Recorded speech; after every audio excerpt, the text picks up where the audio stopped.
को दिल्ली, जहां पर लोकसभा की कार्यवाही शुरू हो चुकी है। अपने नाम के सामने उल्लिखित कागजात सभापटल पर रखता हूं। Item number 8 Shri Kiran Rijiju ji. With your kind permission, I rise to move that this House do recommend to Rajya Sabha that Rajya Sabha do agree to nominate 7 members from Rajya Sabha for being associated with the Committee on Public Accounts of the House for the term ending on the 30th April 2025, and do communicate to this House the names of the members so nominated by Rajya Sabha.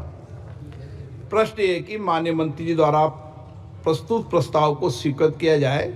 जो सदस्य इसके पक्ष में हाँ कहें, जो सदस्य विरोध में ना कहें। मेरे विचार में निर्णय हाँ वालों के पक्ष में, हाँ वालों के पक्ष में प्रस्ताव स्वीकृत हुआ। आइटम नंबर 9 श्री किरण रिजिजू जी।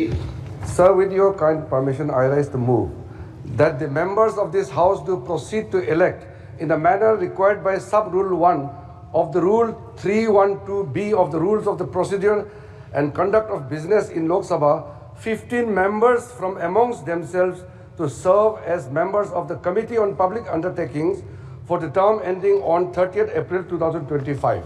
Item number 10 Shri Kiran Rijiju ji. एक मिनट, सॉरी इसको पास प्लीज। प्रश्न ये कि माननीय मंत्री जी द्वारा प्रस्तुत प्रस्ताव को स्वीकृत किया जाए। जो सदस्य इसके पक्ष में हाँ कहें, जो सदस्य के विरोध में ना कहें। मेरे विचार में निर्णय हाँ वालों के पक्ष में, हाँ वालों के पक्ष में प्रस्ताव स्वीकृत हुआ।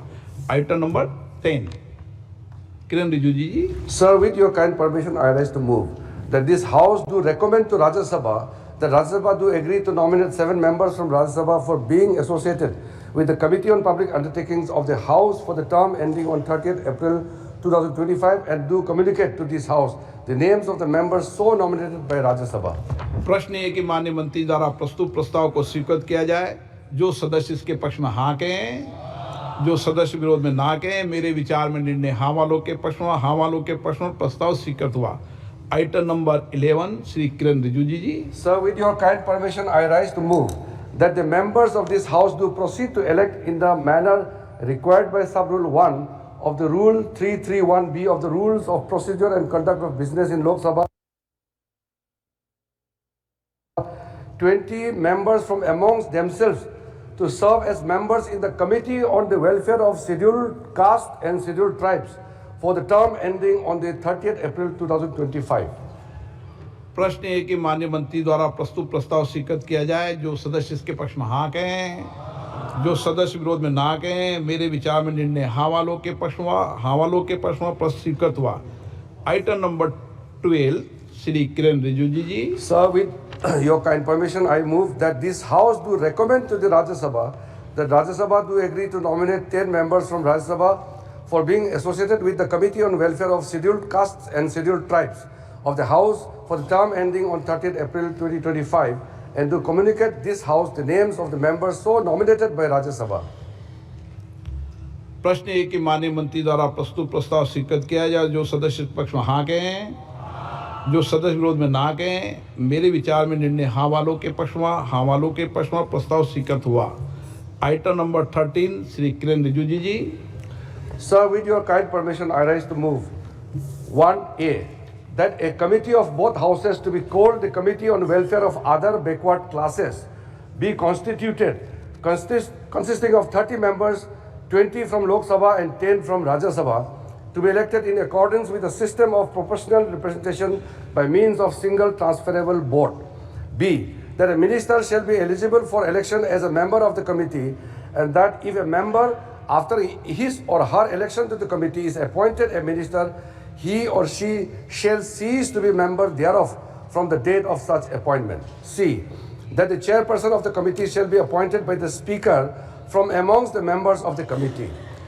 2, that the functions of the committee shall, close 1, to consider the report submitted by the National Commission for Backward Classes under Article 338B of the Constitution, and to report to the both houses as to the measures that should be taken by the Union Government in respect of matters within the purview of Union Government, including the administrations of the Union Territories. B, to report to the House, both the houses, on action taken by the Union Government and administration of the Union Territories on the measures proposed by the committee. 3. To examine the measures taken by the Union Government to secure due representation of other backward classes, particularly the most backward classes in services and the posts under its control, including appointments in the public sector undertakings, statutory and semi-government bodies and in the Union Territories, having regard to the provisions of the Constitution. 4. To report to both houses on the working of the welfare programs for other backward classes in the Union Territories. 5. To consider generally and to report to both houses on all matters concerning the welfare of other backward classes which fall within the purview of Union Government, including administrations of Union Territories. 6. To examine such matter as may be deemed fit by the committee are specifically referred to it by the House or the Speaker. 3.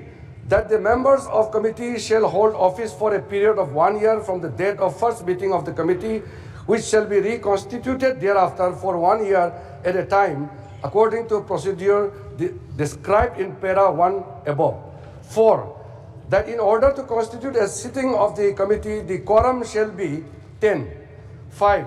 That in all other aspects of the rules of procedures of this House relating to parliamentary committees shall apply, with such variations and modifications as Speaker may take.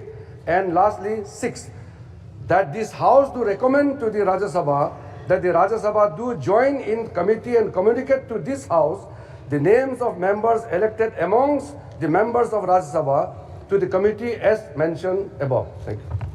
प्रश्न है कि माननीय मंत्री द्वारा प्रस्तुत प्रस्ताव को स्वीकृत किया जाए। जो सदस्य इसके पक्ष में हाँ कहें, जो सदस्य विरोध में ना कहें। मेरे विचार में निर्णय हाँ वालों के पक्ष में, हाँ वालों के पक्ष में प्रस्ताव स्वीकृत हुआ।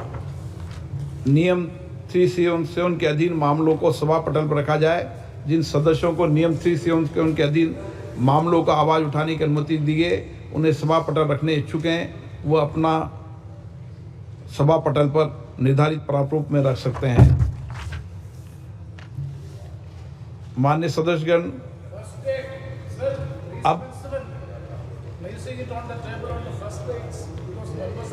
फ्राइडे हो चुका है सर, तब भी सदन अब राष्ट्रपति के अभिभाषण पर चर्चा के रखेगा। आरंभ करने के पहले चर्चा के लिए समय निर्धारण करना है। यदि सदन सहमत हो, चर्चा के लिए 16 घंटे निर्धारित कर दें।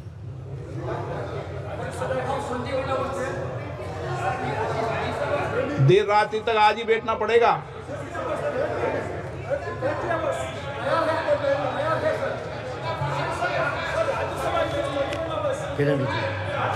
सर मैं एक मिनट सर, आपने जैसे कहा, अभी मुझे अच्छा लगा कि हमारे ऑपोजिशन के प्रमुख दल सब तैयार है चर्चा के लिए, और हम लोग ने पहले दिन भी अपील किए थे। समय सर आपने जो प्रपोज किया है सरकार की तरफ से बिल्कुल सहमत है, और मैं अनुरोध करूंगा क्योंकि एक दिन हमारा नष्ट हो चुके हैं, पहला दिन। आज के दिन और कल के दिन को हम लोग जितना हो सके उपयोग करें।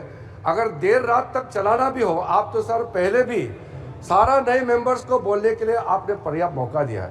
इस बार में कई नए मेंबर चुन के आए हैं, कांग्रेस पार्टी से भी बहुत नए मेंबर्स आए हैं, अन्य दलों का भी नए मेंबर्स आए, हमारा भी आया।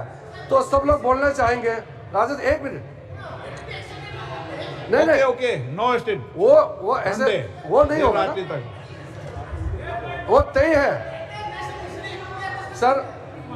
मेरा सिर्फ इतना ही रिक्वेस्ट है कि क्योंकि सब मेंबर्स, खास करके नए मेंबर्स को बोलने के लिए मौका बहुत अच्छा, ये एक हमारे लिए हाथ में है। हम तैयार हैं, आप देर रात चलाने से भी हम तैयार हैं। ओके, माननीय सरकार ने भी ये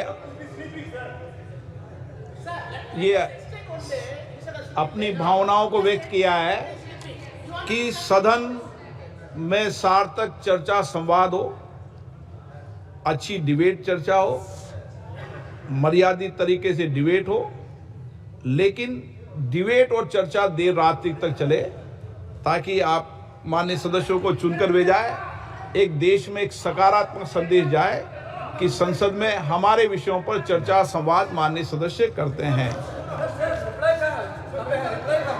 कल आज रात तक बैठो। अगर हाँ, आप खड़े हुए थे, कुछ बोलना चाहते हैं माननीय राहुल गांधी जी? राहुल, धन्यवाद स्पीकर सर।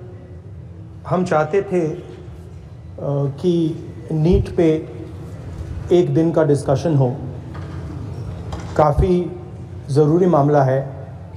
2 करोड़ युवाओं को नुकसान हुआ है। 70 बार पिछले 7 साल में पेपर लीक हुए हैं। तो हम चाहते थे कि एक दिन चर्चा इस पे हो।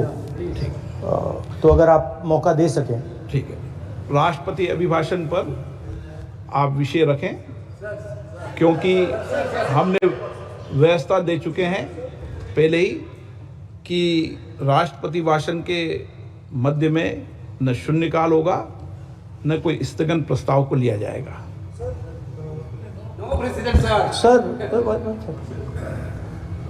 प्रेसिडेंट सर, तो जो पार्लियामेंट अध्यक्ष से- बनाता है वही प्रेसिडेंट होते हैं वेणुगोपाल जी। सर पार्लियामेंट से माननीय सभापति बता देंगे, ये प्रेसिडेंट होते हैं ना साहब।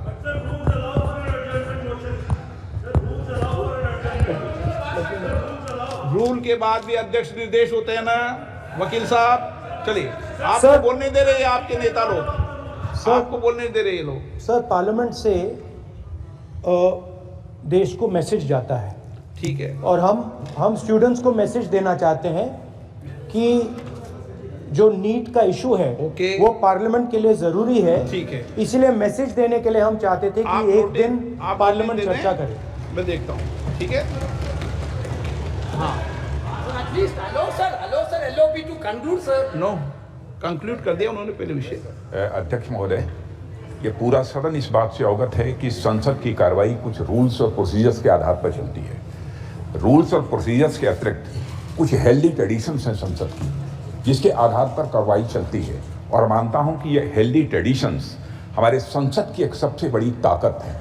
जब कभी भी राष्ट्रपति जी के अभिभाषण पर चर्चा होती है तो आज तक कभी ऐसा नहीं हुआ है, क्योंकि अपने लंबे संसदीय जीवन में जो मैंने देखा है उस आधार पर मैं कह सकता हूं कि अन्य किसी विषय पर उस समय चर्चा हुई हो।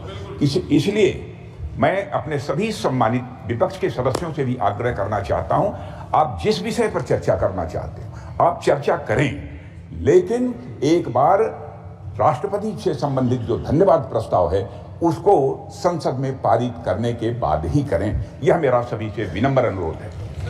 माननीय श्री राष्ट्रपति अभिभाषण पर चर्चा, श्री अनुराग ठाकुर जी, मैंने उनको बुला लिया। माननीय अध्यक्ष महोदय, ऐसा नहीं है, आपको पर्याप्त मौका दिया। अब माननीय अनुराग ठाकुर जी। माननीय अध्यक्ष महोदय, आपके माध्यम से मैं प्रस्ताव रखना चाहता हूं कि राष्ट्रपति की सेवा में निम्नलिखित शब्दों में एक समावेदन प्रस्तुत किया जाए। एक सेकंड सर, मैं राजनाथ सिंह जी की बात से सहमत हूं। तो ऐसे करते हैं, प्रेसिडेंट एड्रेस के बाद एक दिन नीट की चर्चा के लिए दे देते हैं। आप नोटिस देना, मैं ठीक है। निर्णय करूंगा। राजनाथ सिंह जी का तो सुझाव हो सकता है, निर्णय मैं करूंगा या बीएससी करेगी। ओके, अनुराग ठाकुर जी।